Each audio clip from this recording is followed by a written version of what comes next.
കരൾ രോഗം ഒരു നിശബ്ദ കൊലയാളിയാണ്. നമുക്കിവിടെ ഈയിടെയായി കുറേ സെലിബ്രിറ്റീസിൻ്റെ ജീവൻ കരൾ രോഗം മൂലം നഷ്ടപ്പെടുകയുണ്ടായി. അപ്പോൾ നമുക്ക് എല്ലാവർക്കും ഉണ്ടായിട്ടുള്ളൊരു സംശയമാണ്, ഇനി എനിക്കെങ്ങാനും കരൾ രോഗമുണ്ടോ? ഫാറ്റ് ലിവർ അറിഞ്ഞും അറിയാതെയും ഒരുപാട് ആളുകൾ അതിന് ട്രീറ്റ്മെൻറ്റ് എടുക്കുകയും എടുക്കാതിരിക്കുകയും ചെയ്യുന്നുണ്ട്. കുറഞ്ഞ പക്ഷം നമുക്ക് നമ്മുടെ ജീവിതശൈലി ക്രമീകരണത്തിലൂടെയെങ്കിലും ഈ ഫാറ്റി ലിവർ അത് സിറോസിസിലോട്ട് പോകാതെ പിടിച്ചു നിർത്താൻ പറ്റും. അതിനാദ്യമേ ഇതിൻ്റെ ലക്ഷണങ്ങൾ എന്തൊക്കെയാണ് എന്നുള്ളത് അറിയണം. ഈ ലക്ഷണങ്ങൾ അറിഞ്ഞെന്നാൽ നമ്മൾ ചെയ്യേണ്ട ടെസ്റ്റുകൾ എന്തൊക്കെയാണെന്നറിയണം. ഈ ടെസ്റ്റുകളിൽ നിന്ന് ഇങ്ങനെ എന്തെങ്കിലും ഉണ്ടെങ്കിൽ അതിന് ചെയ്യേണ്ട ജീവിതശൈലി ക്രമീകരണവും മരുന്നുകളും ട്രീറ്റ്മെൻറ്റും എന്തൊക്കെയാണെന്നറിയണം. നമസ്കാരം, ഞാൻ doctor Bibin Jose, Pulmo medical centre, Pala, Kanjirappally and Sultan Bathery. കരൾ രോഗത്തിൽ നമുക്ക് ഉണ്ടാകുന്ന ലക്ഷണങ്ങളെ ആദ്യമേ പരിചയപ്പെടാം. ഏറ്റവും കോമൺ ആയിട്ട് കാണുന്നത് സെൻട്രൽ ഒബീസിറ്റി എന്ന് പറയുന്ന വയറിൻ്റെ ഭാഗത്ത് കൊഴുപ്പ് കൂടുതൽ അടങ്ങിയിട്ടുള്ളൊരു സംഗതിയാണ്. അതോടൊപ്പം തന്നെ കൈകാലുകൾ ശോഷിച്ചു പോവുക, മസിൽ വേസ്റ്റേജ് ഉണ്ടാകുക. ഈ വേസ്റ്റേജ് എന്ന് പറഞ്ഞാൽ നമുക്ക് ശോഷിച്ച് നിൽക്കുന്ന കൈകാലുകൾ, നല്ല വീർത്തുള്ള വയറ്, ചില പുരുഷന്മാർക്കൊക്കെ ആണെങ്കിൽ സ്തനങ്ങളുണ്ടാകുന്നത് പോലെ, അല്ലെങ്കിൽ മെയിൽ ബ്രസ്റ്റ് എന്ന് പറയുന്ന സംഗതി കുറച്ച് കൂടുതലായിട്ടുണ്ടാവുക. അതേപോലെ കഴുത്തിന് ചുറ്റും ചെറിയ കരിവാളിപ്പ് നിറം ഉണ്ടാവുക. അത് കൊച്ചു കുട്ടികൾക്ക് പോലും ഫാറ്റി ലിവർ ഉണ്ടെന്നുള്ളതാണ് നമ്മളെ ഞെട്ടിപ്പിക്കുന്ന ഒരു വസ്തുത. 4 വയസ്സുള്ള ഒരു കുട്ടിക്ക് ഗ്രേഡ് 3 ഫാറ്റി ലിവർ നമ്മൾ അൾട്രാസൗണ്ട് ചെയ്തപ്പോൾ ഞാൻ കണ്ടിട്ടുണ്ട്. അപ്പോൾ വണ്ണം വെച്ച് വരുന്ന പ്രവണത അത് ഈ ഫാസ്റ്റ് ഫുഡ് സംസ്കാരം കൊണ്ടും നമ്മൾ ഒത്തിരി മധുരം, കാർബോഹൈഡ്രേറ്റൊക്കെ കഴിക്കുന്നത് കൊണ്ടും ചെറിയ രീതിയിലാണെങ്കിൽ പോലും മദ്യം കഴിക്കുന്നതും ഒക്കെ വളരെയധികം നമ്മുടെ കരളിനെ ദോഷം ചെയ്യുന്നുണ്ട്. നമ്മൾ വിചാരിക്കും നമുക്ക് വലിയ വണ്ണമൊന്നുമില്ല, നമ്മൾ വലുതായിട്ടൊന്നും മദ്യം കഴിക്കുന്നില്ല എന്ന്. പക്ഷേ മദ്യം ഈ ഫാറ്റി ലിവർ ഉള്ളവർ ഒരല്പം കഴിച്ചെന്നാൽ പോലും നമ്മൾ 4-5 പാരസ്റ്റമോൾ ഗുളിക എടുത്ത് വിഴുങ്ങുന്നത് പോലെ വേണം അതിനെ കണക്കാക്കാൻ എന്നുള്ളതാണ് സത്യം. അതുകൊണ്ട് മദ്യം അത് റമ്മായാലും ബിയർ ആണെങ്കിലും വോഡ്ക ആണെങ്കിലും ഒക്കെ പാവം ലിവറിന് അറിയില്ല മദ്യം ഏത് ബ്രാൻഡാണെന്നുള്ളത്. എത്ര അളവിൽ ആൽക്കഹോൾ ഉള്ളിൽ ചെല്ലുന്നു എന്നുള്ളതനുസരിച്ച് അതിൻ്റെ ദോഷവശങ്ങൾ അല്പസ്വല്പമൊക്കെ മാറിയിരിക്കുമെങ്കിലും നമ്മുടെ കിക്ക് കിട്ടാൻ വേണ്ടി കഴിക്കുന്നതായതുകൊണ്ട് ഇതിൽ ഉള്ളിൽ ചെല്ലുന്ന ആൽക്കഹോളിൻ്റെ അളവ് ഏകദേശമൊക്കെ തുല്യമായിരിക്കും എന്നുള്ളതാണ്. അതുപോലെ ബിഞ്ച് ഡ്രിങ്കിങ്, നിൽപ്പനടി എന്ന് പറയുന്ന ഒരു സംഗതിയുണ്ട്. ഒറ്റ നിപ്പി തന്നെ ചിലപ്പോൾ 2-3 ലാർജ് വിഴുങ്ങിയിട്ട് പോകുന്നവരുണ്ട്. അപ്പോൾ അങ്ങനെയുള്ളവർക്ക് ലിവറിനെ ഭയങ്കരമായിട്ട് അത് ബാധിക്കും എന്നുള്ളത് പ്രത്യേകം ഓർക്കുക. മദ്യം തൊടാതിരിക്കുകയാണ് ഏറ്റവും നല്ലത്. അതേപോലെ തന്നെ ഒത്തിരി മധുരം അടങ്ങിയിട്ടുള്ള പഴങ്ങളും ഈ പറഞ്ഞ പോലെ പ്രശ്നം ഉണ്ടാക്കാം. നമ്മൾ വിചാരിക്കും പഴങ്ങളെല്ലാം നല്ലതാണല്ലോ, ഒത്തിരി നല്ലതാണ് എന്ന് പറഞ്ഞ് ഒരുപാട് കഴിക്കാനായിട്ടുള്ള സാധ്യതയുണ്ട്. എന്നാൽ ഒരുപാട് മധുരം അടങ്ങിയിട്ടുള്ള, പ്രത്യേകിച്ചും മാങ്ങാപ്പഴം പോലുള്ള, ചിക്കു പോലെയുള്ള നല്ല ഫ്രക്ടോസ് കണ്ടൻ്റുള്ള പഴങ്ങൾ ഒഴിവാക്കുകയാണ് നല്ലത്. എന്നാൽ അത്ര മധുരമില്ലാത്ത ഏറ്റവും നല്ലത് പേരയ്ക്ക പോലുള്ള ഫ്രൂട്ട്സാണ്. പേരയ്ക്കയിൽ നല്ല വൈറ്റമിൻ സി കണ്ടൻ്റ് ഉണ്ട് എന്നുള്ളത് കൊണ്ട് അത് നല്ലതാണ്. ഇനി ലക്ഷണങ്ങളിലേക്ക് നമുക്ക് ബാക്കി ലക്ഷണങ്ങളും കൂടി ഒന്ന് അവലോകനം ചെയ്യാം. അടുത്തത് വരുന്നത് ഈ കരിവാളിപ്പ് നിറം നമ്മുടെ കാലുകളിൽ ഉണ്ടാകാം, അതുപോലെ മുഖത്തുണ്ടാകാം, നമ്മുടെ ദേഹത്ത് വയറുകളിൽ സ്പൈഡർ നേവി എന്ന് പറഞ്ഞ്, അതായത് ഞരമ്പുകളൊക്കെ തടിച്ച് നിൽക്കുന്നതായിട്ട് കാണാം.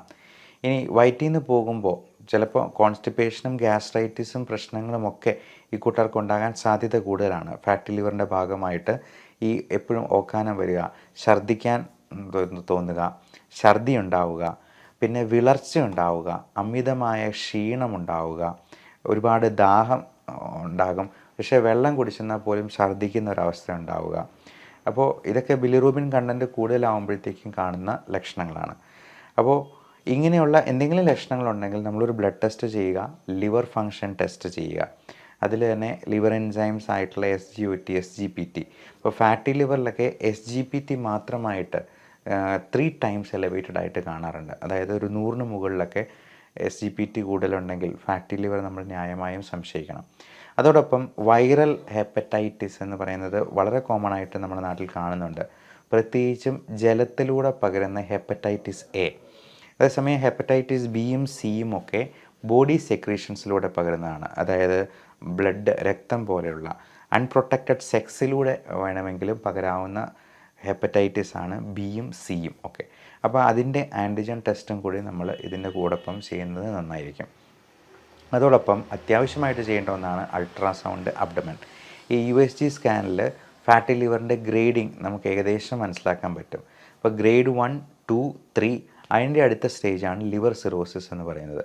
ഈ സിറോസിസും പിന്നീട് കൂടുതലായിട്ട് പ്രോഗ്രസ് ചെയ്ത് കഴിയുമ്പോഴത്തേക്കും അത് ഒരു ക്യാൻസർ രൂപത്തിലേക്ക് മാറുകയാണ്. HCC എന്ന് പറയുന്ന ഹെപ്പാറ്റോ സെല്ലുലാർ കാർസിനോമ എന്ന അവസ്ഥയിലേക്ക്.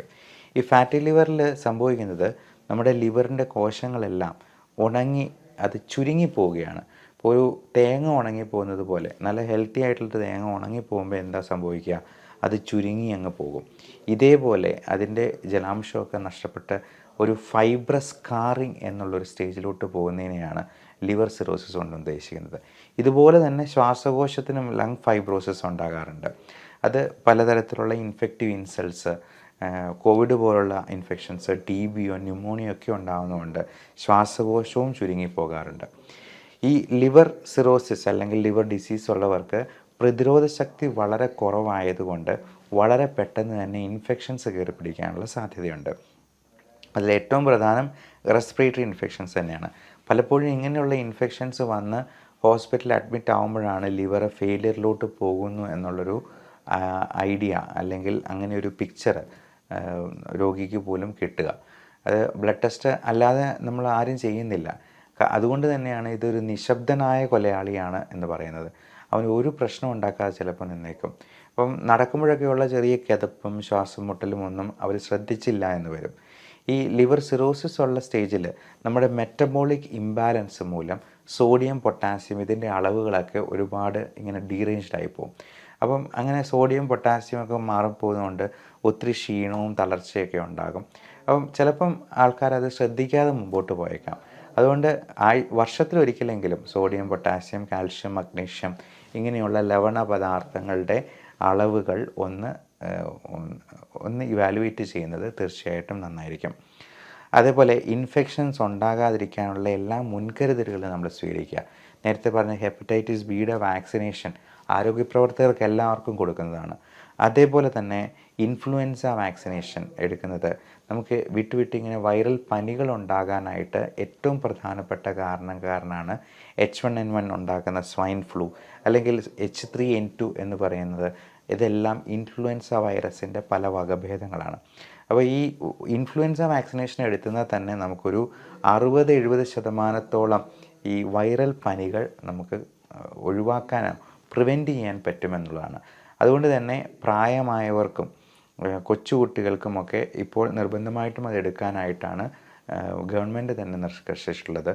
അതേപോലെ തന്നെ ഗർഭിണികൾക്കും അവരുടെ സെക്കൻഡ് ട്രൈമസ്റ്ററിന് മുമ്പായിട്ട് നമ്മൾ ഈ ഇൻഫ്ലുവൻസ വാക്സിനേഷൻ കൊടുക്കാനായിട്ട് പ്രത്യേകം നിർദ്ദേശിക്കാറുണ്ട്.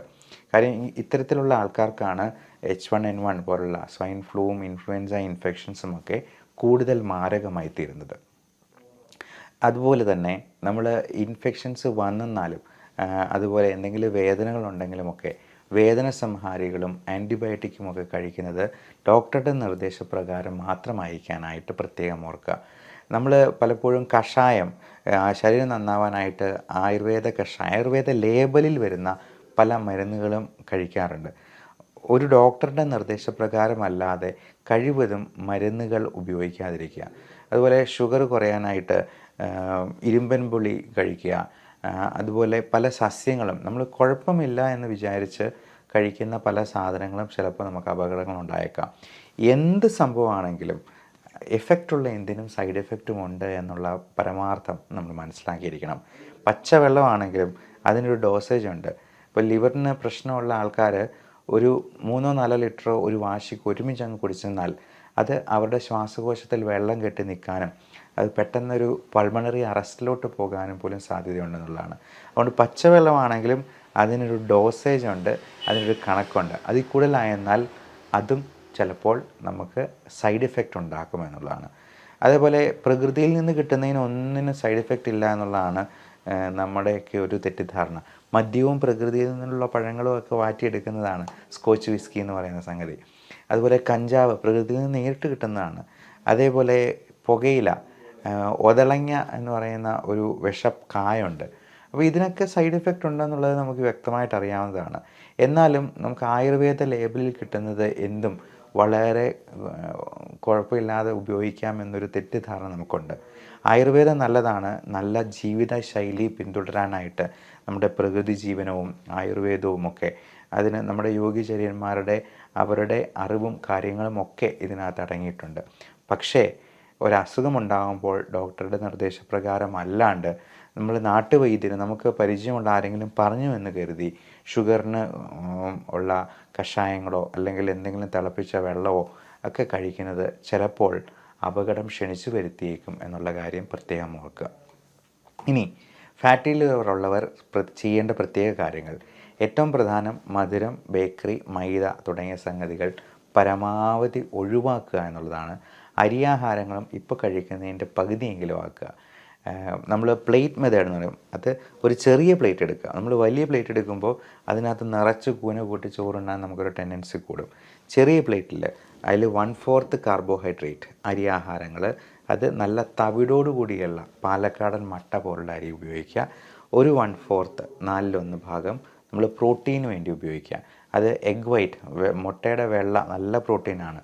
കാഷ്യൂനട്ട്, ബദാം, ചിയ സീഡ്സ്, ചണവിത്ത് തുടങ്ങിയ സംഗതികളൊക്കെ നല്ല പ്രോട്ടീൻ റിസോഴ്സാണ്. അതേപോലെ തന്നെ നമുക്ക് അത്യാവശ്യം വേണ്ട സംഗതികളാണ് ഇറച്ചി മീനുമൊക്കെ കറി വെച്ചതും നമുക്ക് ഉപയോഗിക്കാം. ചിക്കൻ കറി വെച്ചത് അല്ലെങ്കിൽ ചെറു മീനുകളായ അയല, മത്തി തുടങ്ങിയവ കറി വെച്ച് ഉപയോഗിക്കുന്നത് ഒമേഗ 3 കിട്ടാനായിട്ട് നമുക്ക് സഹായിക്കും. EPA, DHA എന്ന 2 തരത്തിലുള്ള ഒമേഗ 3 ഫാറ്റി ആസിഡ്സ് ഉണ്ട്. ഇത് നമ്മൾ 1 ഗ്രാം വീതം ഡെയിലി സപ്ലിമെൻറ്റ് ചെയ്യുന്നത് നമുക്ക് ഫാറ്റി ലിവർ കുറയ്ക്കാനായിട്ട് വളരെയധികം സഹായിക്കുന്നതാണ്. അതേപോലെ അത്യാവശ്യം വേണ്ടൊരു സപ്ലിമെൻ്റാണ് വൈറ്റമിൻ ഇ എന്ന് പറയുന്നത്. അത് 400 മില്ലിഗ്രാമിൻ്റെ 2 ഗുളിക വരെ നമുക്കൊരു ദിവസം കഴിക്കാവുന്നതാണ്. അതോടൊപ്പം വൈറ്റമിൻ D3 ഡെഫിഷ്യൻസി ഉണ്ടെങ്കിൽ വൈറ്റമിൻ D3യും കൂടി സപ്ലിമെൻറ്റ് ചെയ്യണം. വെയിറ്റ് കുറയ്ക്കാനായിട്ടുള്ള എല്ലാ മാർഗ്ഗങ്ങളും സ്വീകരിക്കുക. നമുക്ക് ഇരുന്നു കൊണ്ട് ചെയ്യാവുന്ന സോളിയസ് മസിൽ പുഷപ്പ് എന്ന് പറയുന്ന എക്സസൈസുകൾ പോലും ഉണ്ട്. നമ്മുടെ കാൽപാദങ്ങളിലൂന്നി നമ്മുടെ വിരലുകളിലൂന്നി പതുക്കെ കാല് പൊക്കുകയും താഴ്ത്തുകയും ചെയ്യുന്നതാണ്. നമ്മൾ നിന്നുകൊണ്ട് തന്നെ ഒരു 50 പ്രാവശ്യം അത് ചെയ്ത് നോക്കിയേ, ഒരു 30 കഴിയുമ്പോഴത്തേക്കും തന്നെ നമ്മുടെ കാല് നല്ല ടൈറ്റാവും നമുക്കറിയാം. അതുവഴി തന്നെ 50 milligrams per decilitre blood glucose നമുക്ക് കുറയ്ക്കാമെന്നുള്ളതാണ് പഠനങ്ങൾ കാണിക്കുന്നത്. അപ്പോൾ മനസ്സ് വെച്ചെന്നാൽ നമുക്ക് ഏത് രീതിയിൽ വേണമെങ്കിലും എക്സസൈസ് ചെയ്യാം. അങ്ങനെ നമ്മുടെ ഊർജ്ജം പരമാവധി ഇരിച്ചു കളയുക. നല്ല രീതിയിൽ ബോഡി മാസ് ഇൻഡെക്സ് നമ്മൾ നോർമലായിട്ട് കീപ്പ് ചെയ്യാനായിട്ട് ശ്രദ്ധിക്കുക. അതോടൊപ്പം ധാരാളം പച്ചക്കറികളും അധികം മധുരമില്ലാത്ത പഴങ്ങളും നമ്മൾ ഉപയോഗിക്കാനായിട്ട് ശ്രദ്ധിക്കുക. മധുരമില്ലാത്തതെന്ന് പ്രത്യേകം എടുത്ത് പറയുന്നത് ഫ്രക്ടോസ് കൂടുതലുണ്ടെന്നുണ്ടെങ്കിൽ അത് ഒരുപാട് കഴിക്കുന്നു. പ്രത്യേകിച്ചും നമ്മൾ ജ്യൂസ് അടിച്ചൊക്കെ കുടിക്കുമ്പോൾ അതിൻ്റെ ഫൈബർ കണ്ടൻറ്റ് അരഞ്ഞു പോകുന്നതുകൊണ്ട് നമുക്ക് അതിൽ നിന്നുള്ള നല്ല ഗുണങ്ങൾ കിട്ടാതെ പോകുമെന്നുള്ളത് ഓർക്കുക. പഞ്ചസാര ഇട്ടുള്ള ജ്യൂസ് കുടി എന്ന് പറയുന്നത് ഗുണത്തെക്കാളേറെ ദോഷം ക്ഷണിച്ചു വരുത്തുന്ന ഒന്നാണ് എന്നുള്ളതും പ്രത്യേകം ഓർക്കുക. ഡയബറ്റീസ്, ഹൈപ്പർ ടെൻഷൻ, കൊളസ്ട്രോൾ പോലുള്ള മെറ്റബോളിക് അസുഖങ്ങൾ ഇതിൻ്റെ കൂടെ ഉള്ളവർ അത് കൃത്യമായിട്ട് കൺട്രോളിലാണ് എന്ന് ഉറപ്പ് വരുത്തുക. ഇപ്പോൾ ലിവറിന് ഒരു പ്രശ്നവും ഉണ്ടാക്കാത്ത രീതിയിലുള്ള ഡയബറ്റീസ് മെഡിക്കേഷൻസ് ഉണ്ട്. മെറ്റ്ഫോമിൻ നമുക്ക് വെയിറ്റ് കുറയാനും കൂടി സഹായിക്കുന്നതാണ്. ഫാറ്റി ലിവറും കുറയ്ക്കും. പയോഗ്ലിറ്റസോൺ പോലുള്ള മരുന്നുകളും ഫാറ്റി ലിവർ കുറയ്ക്കാൻ നല്ലതാണ്. സെറോഗ്ലിറ്റസോർ പോലുള്ള മരുന്നുകൾ ഡയബറ്റീസിന് കൊടുക്കുന്നതാണെങ്കിലും പലപ്പോഴും ലിവറിന് വേണ്ടിയും ഇത് കൊടുക്കാറുണ്ട്. അതുപോലെ ഗ്ലൂട്ടാത്തയോൺ എന്ന് പറയുന്നത് നമുക്ക് മുഖം വെളുക്കാനും കൂടി സഹായിക്കുന്ന ഒന്നാണ്. ഗ്ലൂട്ടാത്തയോണിൻ്റെയൊക്കെ പൗഡറായിട്ട് സാഷേ ഫോമിൽ നമുക്കത് കിട്ടും.